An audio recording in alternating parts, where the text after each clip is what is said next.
Hello, everyone, and welcome to the Week 3 recap of the Whooper Club League Season 8. This week we had another round of exciting battles, and we are going to feature one of those for you today. So, I am your host, Matt, also known as Cat Measles, and I am joined this week by Michael, known as Fruit Taco. So go ahead and say hello. I'm Michael, also called Fruit Taco. I'm the coach of the Route One Burbs, and yeah, we've got a pretty fun battle for you today. Awesome. Yeah, so this week we got a heated match between the Summit County Psyducks, coached by Zach, also known as Hybrid Majors, and on the other side, the Boulder Boldores, coached by Joe, also known as Sasbo7. So, looking at the teams here, obviously the standout stars are Garchomp and Urshifu, and so those are going to be, in direct opposition to each other, and, kind of, very directly because Garchomp has that rough skin and Urshifu has that famous multi-hitting contact move, so, we're going to see if, there's any friction there. Weavile also having the potential to run one of those with triple axle. And so, I assume there's rocky helmets abound around here, or at the very least, like I said, that rough skin will be coming out. Also, Joe running Rain as usual, and some interesting things that might shake things up, like sticky webs on Zach's side to get his Garchomp to get the upper hand against Weavile, but still wouldn't be outspeeding Kingdra in the rain. So yeah, we'll see if he can get the tables in his favor and see who can keep control of most of the battle. Any thoughts before we get started?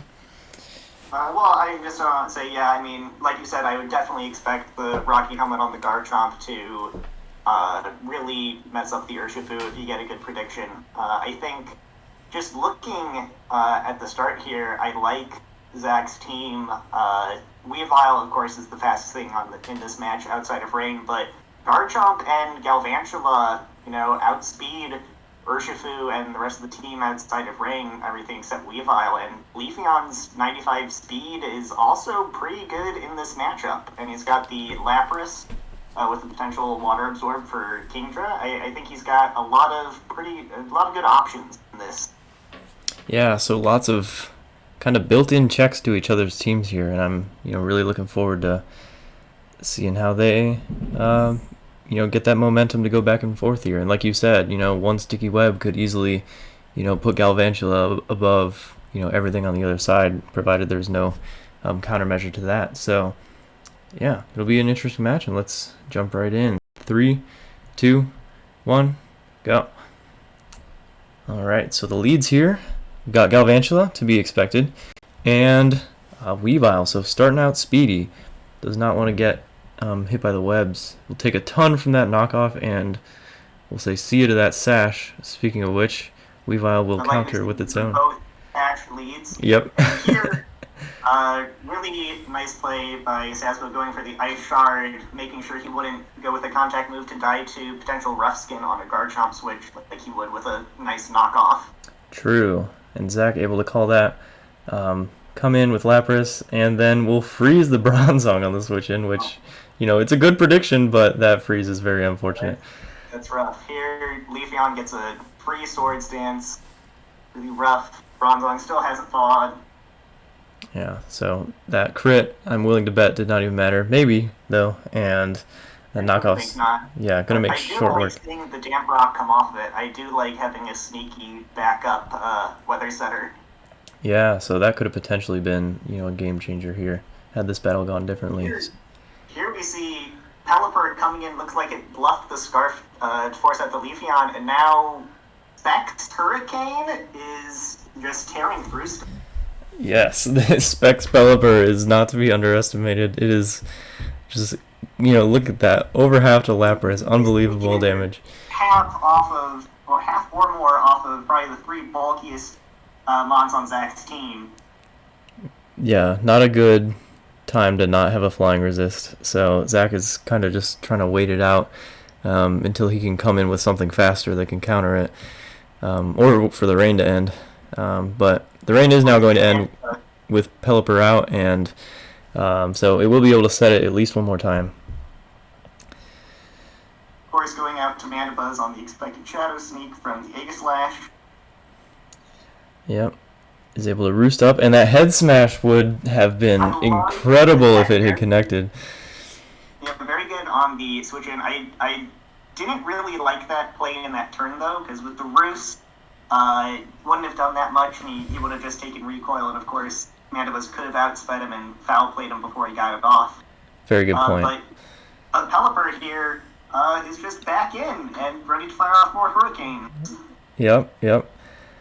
Yeah, and it's funny you mentioned that Damp Rock on the Bronzong earlier, because usually Pelipper would have it, but it's able to take advantage of having that extended rain, or so was the idea, without needing to have it, and could then once again, like you said, bluff the specs and deal some massive damage. So now Urshifu's in, going to do a ton to Mandibuzz, who is either not packing the Rocky Helmet or something else, as we may potentially see revealed later.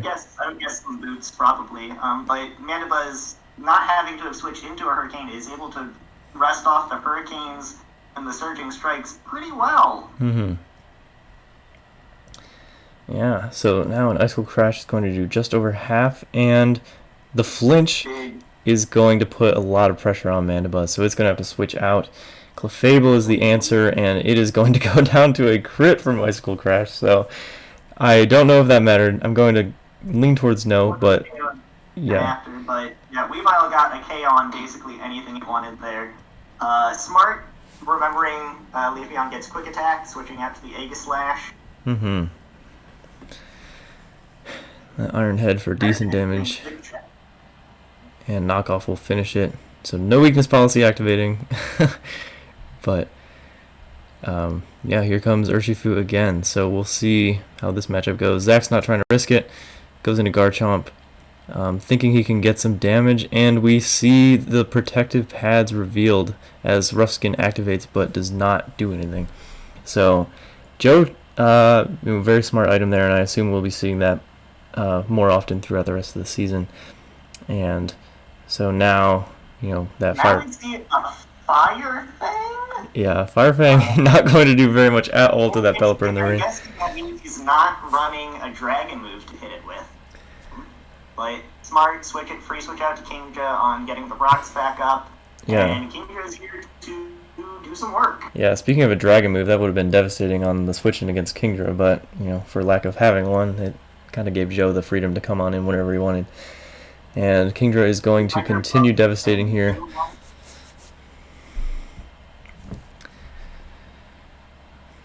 The rain is now over, but Pelipper is still kicking. In it comes. Sets the rain for presumably the last time at this point. Leaf Blade. Yep. Smart stacks, just get up the rain, set up your end game. Yep. And, he knows he's not going to need all those turns at this point. Now that's maybe a misplay going in with the Urshifu, thinking he would outspeed, but it looks like he was adamant and does not outspeed the Leafy. Yeah, either a misplay or just trying to get a little bit of Life Orb chip. Not really sure. I'm assuming not. But yeah, then that flip turn, just for the accuracy. Flip turn, because that's going to force him to stack the Weavile to rocks, where he maybe could have stayed in, maybe didn't have, maybe was worried about missing something. I don't know all the movies he's packing, but yeah, and able to come back and finish up the match. Yep. So yeah, very close game. Came down to the last turn, and if that rain had been gone on that last turn, then I think that Galvantula probably would have been able to take the game. But unfortunately, Joe was able to maneuver around and keep the rain up as long as he needed it at the very end there, despite maybe bringing some things in that he didn't need to, like Urshifu, and was able to take the match. So yeah, another very close game, another 1-0 for you this week. Yeah. Anything stand out to you? Very good weather management by Sazbo there. One, acknowledging that Pelipper doesn't need to carry a damp rock. Pelipper is a premier grain setter because sometimes it's just a threat on its own and making excellent use. Got up the weather 3 times, 4 times. I mean, he, even without the damp rock, he just kept the rain up, and that sealed the game for him. Yeah, and sometimes that damp rock, depending on how you're playing, can become more of a liability than an asset if, you want to bring your Pelipper in every 6 turns and, that 6 turns cuts into the end of the 8-turn rain, So by having to be short, he was able to bring it in often, do some damage, get out, and keep the pressure on the whole battle. So great maneuvering from him, but, not a bad response from Zach's side by any means. Lots of good plays, some good predictions, and like I mentioned, we saw that anti-synergy between the two teams definitely playing into each other quite a bit. So yeah, all right, any closing thoughts? No, I think that's a fun match. I mean, it was non-stop things happening on both sides. For sure. I think both of them could have made some better sacks and some better switches that might have turned the game around at some points. But I mean, in the moment, you do what you do, and you just kind of gotta go from there. Yeah, and we got to remember too that Bronzong freeze really early on.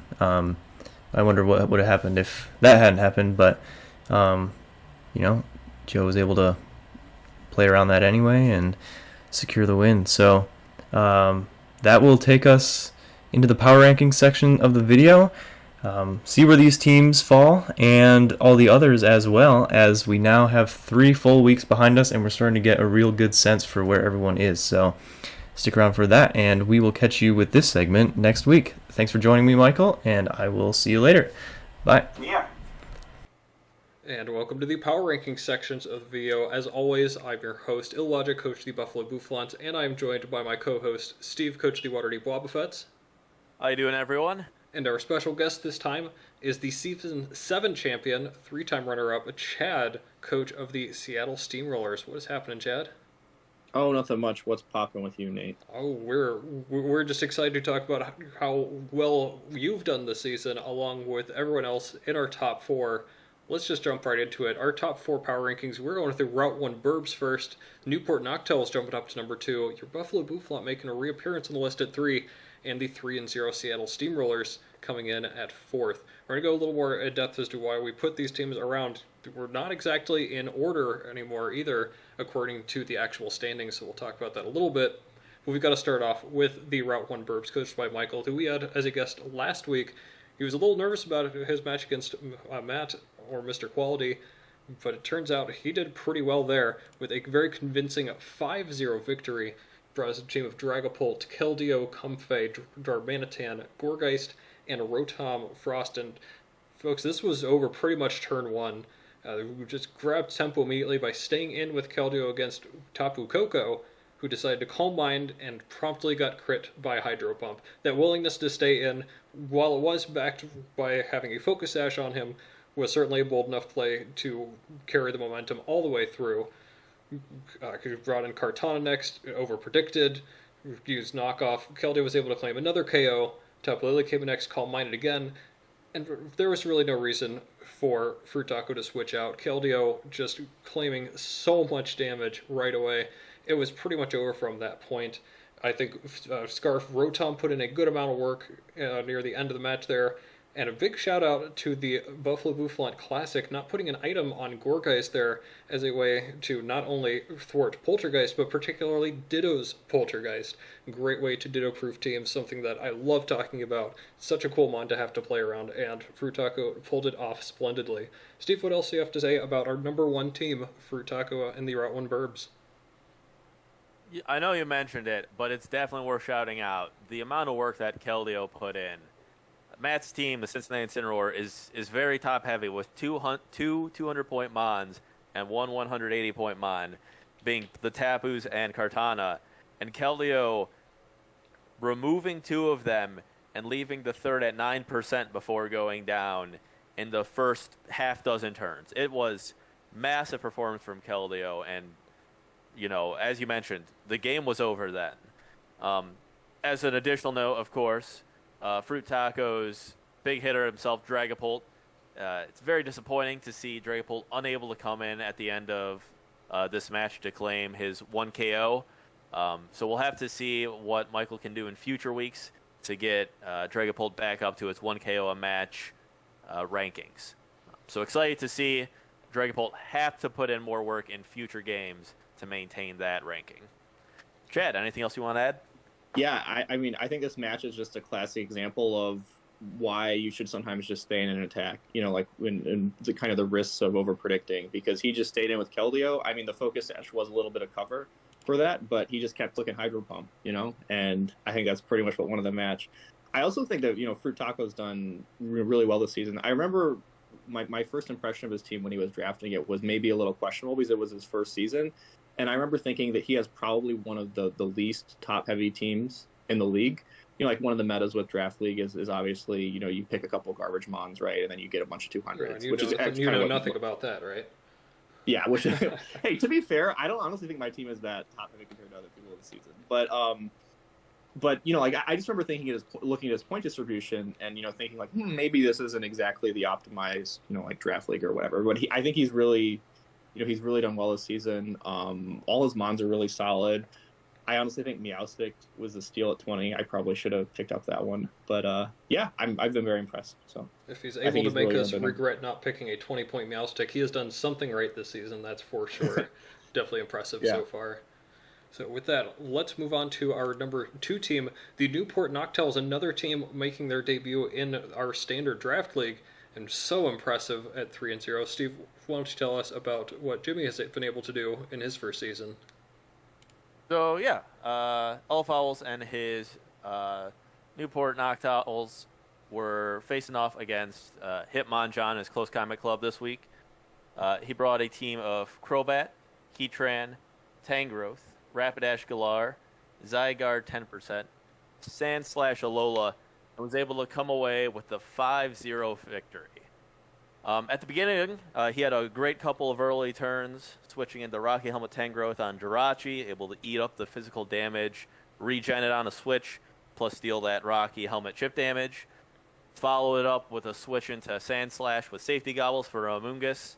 Having some designated mons to switch into John's big hitters really paid off. As the game progressed, there were some switching and pivoting. He was able to maintain control throughout it and make some strikes at John throughout it, including some unfortunate misses. Magma Storm, of course, from 2020 vision, not quite living up to the name. Moving on from that, though, he was able to keep using the Sandslash to threatening Salamence out, who kept coming in and setting up and threatening a big sweep. And Sandslash also allowed him to poison Incineroar as it went down after Salamence was sufficiently weakened, allowing that pesky physical wall of Incineroar to fall.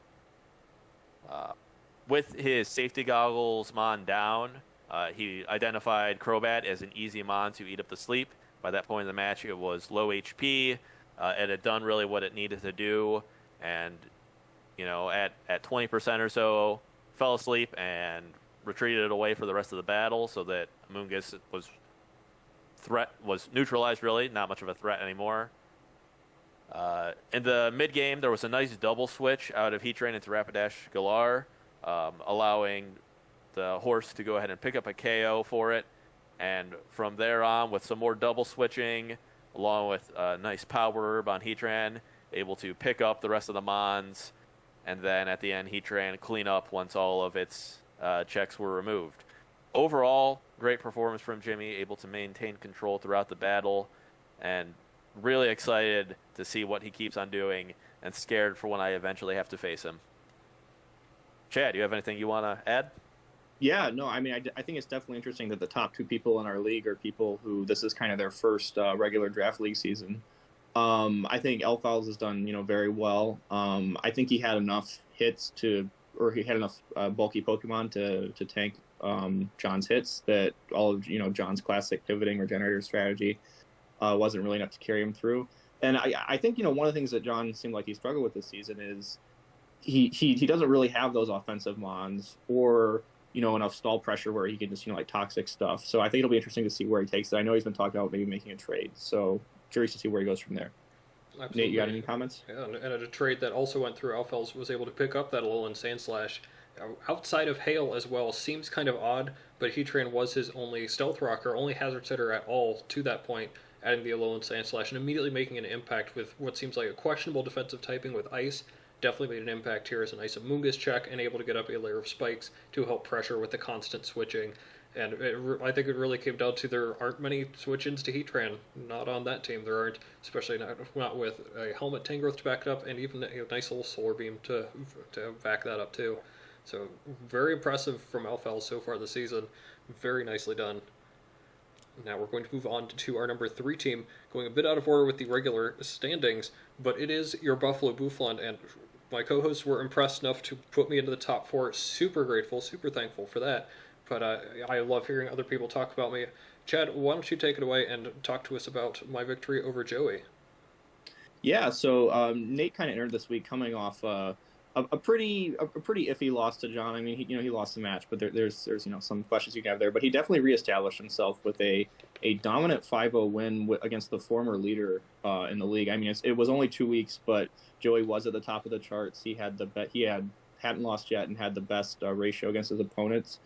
I think the big story here is that his Hail Core really came through again. The Hail Core has definitely been the most impressive thing I've seen so far with low tier mons. I remember looking at Arctivish at tier 60 and I was like, wow, this thing's stats are really bad. Why on earth is this 60 points? Like it's a pretty bad typing, ice water, but I think it's definitely proven itself worthwhile. Curious to see where it goes from here. I'm actually playing Nate this week. Nate's been in the finals more than me. So, definitely to see how he does, or definitely interested to see how he does. One question I have for you, Nate, is, what are your thoughts on Zero Aura? Because that was your first draft pick. I think it was the last Pokemon standing versus John. I don't know how responsible, quote unquote, it was for your loss, just because it was a choice scarf issue. And then honestly, it didn't really seem like it did a ton this match either. So, is it living up to expectations for you? Not necessarily so far. I've tried to do a couple different things with it. I liked the versatility. I really liked the speed stat in particular. And I love electric types in draft, so all that kind of led me to gravitate towards a little bit more. It's been much more of a pivot piece so far rather than something that I've built around, which has been a little questionable, I think. So maybe not living up to the first round pick hype necessarily, but not necessarily regretting it either. It's performed just okay so far. We want to see maybe do a little bit more with its move pool or just getting the correct pivoting involved there. Commenting a little bit more on this match in particular, I was a little surprised Joey didn't bring the Seismitoad to absorb Fish's Rends, but I don't know how much it would have helped considering Freeze Dry. We were definitely worried about Mean Show as well, and that didn't show up, so little lucky there, I think. And also a big shout out to the Weakness Policy Latias that didn't actually get to do anything. I was really hoping for that, considering Joey's kind of specially inclined team, but that never got to find its way out into the field. So maybe if it's a good sign that I'm performing this well without Zero and Latias doing too much, but maybe we'll kind of see if people figure out the low tier mons are low tier for a reason and build around that. Steve, you have any closing thoughts on this match? I wanted to give a shout out to the Aurora support from Vanillux. That's something we haven't quite seen yet, and that's another aspect of the Hail that it's really nice to see in use, and very much helps Arctivish with those not great stats that you're saying. Take hits a little bit better and live a little longer to keep smacking things like it has been. Yeah, I was surprised to see the Copperajah, but didn't really have a switch into it. Very thankful I added Aurora Veil on there, even on the Scarf Vanillux, to help get something in safely. Definitely ended up paying off. And Arctivish is now the KO leader with 8 KOs on the season. 2 ahead of, I want to say, Sazbo's Kingdra Weavile is up there at 6. So let's move on to our final team in the top 4. The reason we have Chad on is because he is still undefeated, and he does still deserve to be mentioned here at number 4 with the Seattle Steamrollers, coming off of a pretty clean overall 3-0 victory over the mighty Miltanks. And he brought a couple of unexpected mons this time too, Liepard and Kling Kling, making a little bit of noise, I would say, even as low point mons. They were joined, of course, by Volcanion, Chansey, Volcarona, and the new Landorus Incarnate. I say new because Chad made some interesting moves. Volcarona and Landorus were just added to the squad along with, I believe, Frostlass, and this is something that Chad's starting to become known for, getting his familiar cores. He's worked with Corviknight and Chansey quite a bit and added Volcarona in our previous season. He's doing it yet again here, kind of fixing up the team once he gets to play with it a little bit. We can already see the results going on here. Landorus put in so much work. A choice band set from Landorus Incarnate. Very strange that the Incarnate form is getting the band after Therian is gone. I think the big standout aside from that, though, was definitely Liepard. Used extremely well for a low-tier mon. That Prankster, I know Chad was talking about Meowstick a little bit ago. Another low-tier mon with Prankster able to take advantage of Dragonite trying to set up with Encore, as well as T-Wave, just neutralizing that thing immediately. Able to come in a couple of times later, put in a ton of work. Outstanding job on all that, especially the roost on the Meteor Beam Celesteela. I really appreciated getting to see the Volcarona just go down in one hit. That was pretty nice, but otherwise, aside from that, and maybe some Malamar issues mid-game, Landorus is just so good. It was able to carry quite a bit. Kling able to take an outrage at the end too. Very impressive, 3-0 for a reason, but it doesn't get any easier for you, Chad, as we do face off next week, as you alluded to earlier.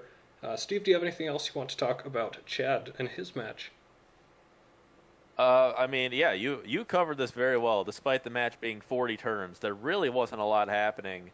You mentioned the Liepard and Encore, which even besides the Dragonite, later on in the match, locking in monster ground moves, allowing Landorus to free switching, and locking Celesteela into substitute, allowing a free switch in. Throughout the match, putting on that Encore pressure to just lock Mons into moves and get free switch-ins was huge. And I also would love to shout out the roost on Volcarona. Great play. I get what you're going for there, hoping for the Meteor Beam miss so that the fire, when you KO him next turn, it hurts even more. So that's, always good to give your opponent hope like that and take it away from them. So, unfortunately, it didn't seem to work out for you here. Anything else you want to add, Chad? Yeah, no, I mean, I just wanted to, really drive home that I could, sack the highest point mon in the match and, still win. It's part of my psychological strategy. I think the match was actually quite a bit closer than you're giving me credit for. One of the things that I was really risking with this setup was extreme speed on Dragonite. I thought Tony did really well in this match. Obviously, like, Liepard has the knockoff, but kind of regretting not bringing foul play on it. Foul play was something that I considered. But I don't know. I just knockoff seemed more generally applicable. But without me bringing Corviknight, there really wasn't a good Dragonite counter besides Liepard. So I was kind of playing with fire there. Overall, I'm still kind of happy with the performance in the match, though. Definitely happy that Liepard came through. My Landorus Incarnate's looking good. We'll see if that trade still seems like a positive decision in a few weeks. But I'm happy to still be 3-0.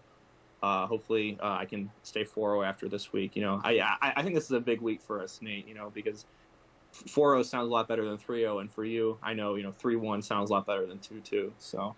Absolutely true. We're very old rivals in all this, so excited for our match for sure. Before we move on, just real quick, what kind of was the thought process behind using all of these transactions already? Around week 2 or so, you said, screw it, I'm just going to switch up most of the team, it kind of seemed like, right? I know there was a little bit of synergy issues, but talk to us a little bit about why you did make those transactions that you did. Yeah, so the Landorus Therian didn't really have the best synergy with Rillaboom, which I picked up Rillaboom later in the draft, and honestly, I hadn't even really considered the kind of anti-synergy between Earthquake and Grassy Terrain. And I really thought Landorus Incarnate was a steal at 140 compared to the 200 for Landorus Therian. Like, okay, you lose Intimidate, and for anybody who doesn't know, in this league, you can't run Sheer Force, you have to run Sand Force. But it still has the same move pool, has the same defensive stats, better speed tier, slightly worse attack, but it's also a viable special attacker. So I thought that was cool. I was also a little bit disappointed with the Porygon Z. I know my Porygon Z did some work in my first couple matches, but I kind of drafted it without really knowing what it did, besides that it was a downloader and had good attack stats. I remember looking at the move pool and thinking that it has just a really shallow move pool. So, trading down that Landorus allowed me to trade the Porygon Z up to Volcarona. And, Volcarona is always a giant threat. So it was kind of a combination of, like Landorus Therian for Landorus Incarnate, I think was a decent swap given the grassy terrain issues. And I really thought the trade up to Volcarona sold it for me. Like, there wasn't really an issue with Landorus Therian. Like, you can obviously play around grassy terrain, and it's still a great Pokemon. But especially with grassy terrain, the 200 points was just looking a little rough for that. Definitely understand. And as someone who has drafted Porygon Z and immediately dropped it, I understand that as well. The cool mon in theory, but when you can trade up to something like Volcarona, I totally get it. Alright, that'll wrap up the top 4. We do have some honorable mentions that we want to talk about. Some teams that you absolutely need to keep an eye on. We'll talk about the first 2 kind of at once because these matches have already been covered in this video. Joey and his Akron Agrons are the first team that we do want to mention. He was our number 1 team, but after my dismantling of him, it looks like we've lost quite a bit of confidence in his team. Obviously, their talent is still there, but he has another very tough match coming up this next week, as you'll see in just a little bit. But he's someone who has done very well in the regular season very recently, and we're going to keep an eye on where he moves up or down. And the other team that we do want to mention are the Boulder Boldores. The feature match from this week, 3 weeks, 3 very close matches, has still resulted in Sasbo with a 2-1 record in the top half of the league. His rain team has been on fire recently here. It was a very exciting match. Hope you all enjoyed that one. The Freeze on Bronzong.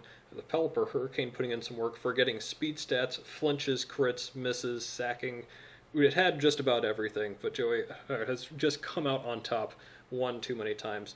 Do you two have anything else you'd like to add about the Agrons and Boldores before we move on to our final team? For the Agrons, I'll go ahead and mention Joey really needs to work on prepping for those Tier 60 Mons. His record this season right now against Tier 60 Mons is not great. I expect over-preparedness for Tier 60 Mons moving forward from him. Absolutely fair. Chad, do you have anything else you'd like to add about the Agrons or Boldores? Yeah. I mean, for Joey and the Agrons, I think Joey's always been an interesting person in the draft league because he always wins very dominantly. Like, I think he's one of the best players at preserving his ratio. But sometimes he still struggles with those tougher matchups, which kind of was on play here. Like he went from a couple dominant wins to a pretty dominant loss, 5-0. And I mean, it's definitely not worth writing him off. Joey's done well in the playoffs before. He has a great team, but I think it'll be kind of curious to see how he goes forward. And then Joe Zabo, another newcomer who's doing very well. I think one of the things that might be holding Joe back a little bit is I think he could be more effectively using his what's it called, Kingdra. Like he has a rain team, and he's bringing the rain team, but I just think he really needs to take better use of those rain turns, and then I think his team will look a lot more threatening.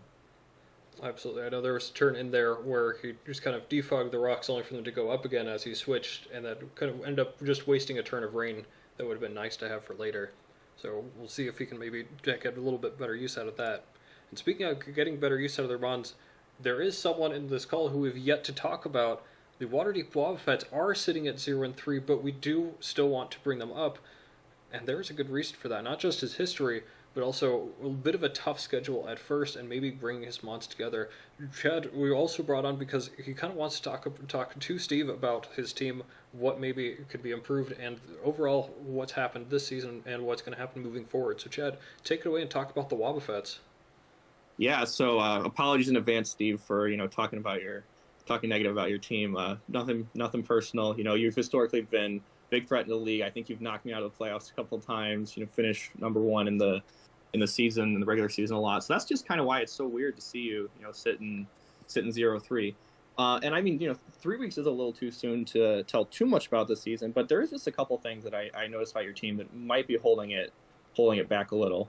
One of the things that I noticed is it seems like a lot of your offensive mons really fit into kind of like the bulky offense wall breaker role. Like I have your team just on my computer right now, and like if you look at your top tiers, right? So Excadrill can be a sweeper, but it's a little rough without sand support, which is not on your team.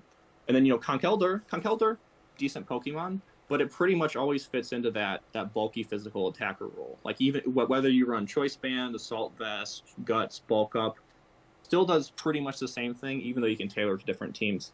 Now Raikou is a Pokemon that on the surface may look like it's a more faster offensive threat. But I still really think it does kind of fit into that bulky offensive role because the two common Raikou sets are Calm Mind and just like a pivot. Like you could run Choice Specs or Choice Scarf, but I really don't think Raikou has the move pool to back it up. Togekiss. Togekiss can be Choice Scarf, but also one of those mons where, kind of middle of the pack speed tier, fairly bulky, classic nasty plot set. Choice Scarf flinches there too, but it still has that middling speed tier. Darmanitan Galar is definitely a straight offensive mon, but I would also characterize it more as a wall breaker than a sweeper. Or of course you can run a Choice Scarf on it, just because 95 for a speed tier is a little rough, and it doesn't really have a lot of good setup options. Gigalith, again, good offensive stats, very slow, and then besides that you have a couple walls and Tangela and Slowbro, and then you're running the mill 20 mons. So I mean, nothing really wrong with these Pokemon inherently. But I just think there's a lot of role overlap, which is, holding the team back. I also have a special hate in my heart for Raikou, so I'm trying not to let that bias me too much. But I just think Raikou is a bad Pokemon, to be frank. But that's my own personal bias. One swap that I would really recommend with your team is I feel like at 160, Terrakion can do pretty much the same thing as Conkeldurr, but it fills a different role in a better way. Like Terrakion's another physical fighting type, but it has a much better speed stat and it has a lot more role diversity that it could fill in on your team, right? Like, so Terrakion, you get something that can be Stealth Rock Lead, you get Swords Dance, you get Rock Polish, you get Choice Band, you get Choice Scarf, which I think is a lot more diversity that could let your team be a little more flexible. I'd also really recommend maybe swapping one of your 140s for a Tyranitar. Tyranitar's sitting at 140 looking mighty attractive there, and that could make your Excadrill much more of a threat. Like, I'm not saying you have to run, the Sand Rush set every week, but just the fact that you can bring it lets your team have a lot more diversity. Curious what you guys all think. I'd honestly much rather have a discussion than, just me ranting for 5 minutes. So I guess the first thing I will mention is Gigalith gets Sandstream. Oh, does it? Oh, I'm Yes. just an idiot then. So I do have the threat of it, and I have been looking at it. And it's just in the matches I've had so far, and this past week I valued Mold Breaker, especially considering the speed tiers wasn't great, and I threw that even more away by making an adamant decision. But that is an option I have to me, and kind of the issue I have with Tyranitar and why I went with Gigalith is Tyranitar, in my opinion, has too many shared weaknesses with Excadrill. So kind of with the large overlap of the weaknesses, it's kind of easy if I go into a sand mode team to dismantle it. Gigalith is a little different. However, I haven't brought it yet, and I haven't seen how it works. None of my opponents so far have had, glaring Excadrill weaknesses that could be exploited if it was only faster. So something I'm keeping my eye out for, but nothing so far there. Yeah, I guess to piggyback a little bit off what Chad has said, a lot of these are individually good mons, but I think together they don't necessarily have. I think rather than not sharing weaknesses, it's they don't really have resistances that help each other. Right? Conkeldurr, Darmanitan, Raikou, all single type mons with types that are just okay defensively and really don't cover for each other all that much. Say a Fire Tech is aimed at Darmanitan and Galar, your options are maybe Slowbro, Gigalith on the entire team, and that starts to get a little bit rough. Say Steel Attack is coming in on Darmanitan. Raikou's not really a switch-in. Excadrill, unless you bring it bulky, isn't really a switch-in. It starts to break down a little bit. So maybe adding some type diversity with that could help out a decent bit too, I think. Do we have any other comments? I'll certainly add on. I definitely, after this draft, looking at the team, it was like, man, I really like a lot of the mons I have, but I have no idea if they're actually going to work together. And it's looking, Chad's pointing it out. They definitely share a lot of the same roles, which is a role I wanted to more focus on this season. But I very much may have gone a little overboard on it. So. Yeah, no, and I mean, I totally get the bulky offense, but kind of like in my mind at least, the classic bulky offense team still will have like one cleaner, where it's just like really fast, really strong, and then after your bulky offense kind of tears down their team, you can bring it out. So like, another option would be maybe picking up Regieleki instead of Raikou, right? Because then you can still pretty much run the same bulky offense team, but in the back you can just have this insanely strong mon that you can bring out as a cleaner or threaten to bring out if there's any issues. So like, do you have a tentative like strategy change planned? Are you planning any trades, or if you don't mind sharing on the call, or is it just more you think that your first matches haven't gone that well, and as you get a better sense of the team, it'll go better? It's definitely in my head that I probably need to make trades, although I haven't started considering what they need to be. And that's just I think a factor of how much time I've been able to put in towards the league this season.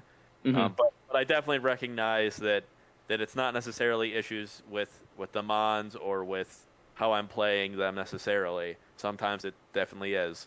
But the team definitely has some weaknesses that are very glaring in team building, and when, in the middle of a balance, like, oh, he's going to do that. What can I do? Well, nothing, I guess. Okay, whatever. So, something I'm keeping in mind, but I don't have any plans yet. Yeah. Definitely understandable. I think we both definitely respect you as a coach for how well you've done in the past. Everyone has these kind of dry spells, and if there's anyone that can pick it up, I know you're going to very shortly here. So that's why we still have to keep it on you. Very nice, very convenient season for you to have everybody make the playoffs, and Mr. Admin as well. Very well timed. Very nice. There's reasons for it.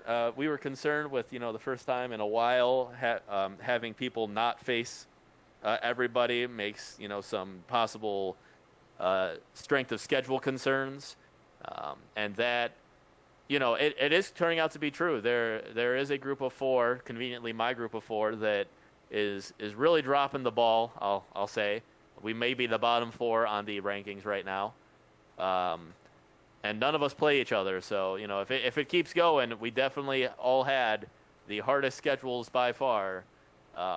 But we're all going to make it still. It just won't be pretty. And there's a chance you still won't face each other if you're all hold on to those bottom four spots too. Oh my goodness. Don't worry. We're going to be the top four in the playoffs. Calling it now. There we go. They're like the confidence. And speaking of, we're going to wrap up the schedule with how we're going to finish off the first half of the season, week 4, by going over these schedules a little bit. You already see up top what the feature match is probably going to end up being, in my opinion. It's the Buffalo Buffalon. It's the Seattle Steamrollers ready to throw down, with 2 of our top 4 teams taking each other on. Very, very fun match coming up there. Also, a couple of their other highlights. We see a battle of the admins with the Cincinnati Incineroar versus the Waterdeep Wobbuffets. The Route 1 Burbs looking to maintain their hold on number 1 versus the former number 1 Akron Agrons. The Newport Noctels, our number 2 team, facing another underperforming team in the Summit County Psyducks. We also have the Close Combat Club, fresh off of another loss, coming up against the Boulder Boldores, the new threat, and finally the Mighty Mill Tanks and Zanesville Zigzagoons, with looking to turn their seasons around. Anything else that you all want to mention about the schedule, or anything overall that happened this past week before we wrap things up? No, I think I'm good to go. Chad? Yeah, no, I'm good. Well, Nate, I don't know how worried you need to be, considering I don't know that Gigalith gets a Sandstream, but That's true. Maybe you don't even know that Vanillix gets the hail, so yeah, we could still be okay. But that's maybe going to I don't know wrap that it up for Volcarona us. is weak to rock. We'll see how much research you still need to do here, yeah. That'll be it from us. Thank you so much for joining us, Chad. Absolutely a pleasure. Thank you, Steve. And we'll see you all for week 4.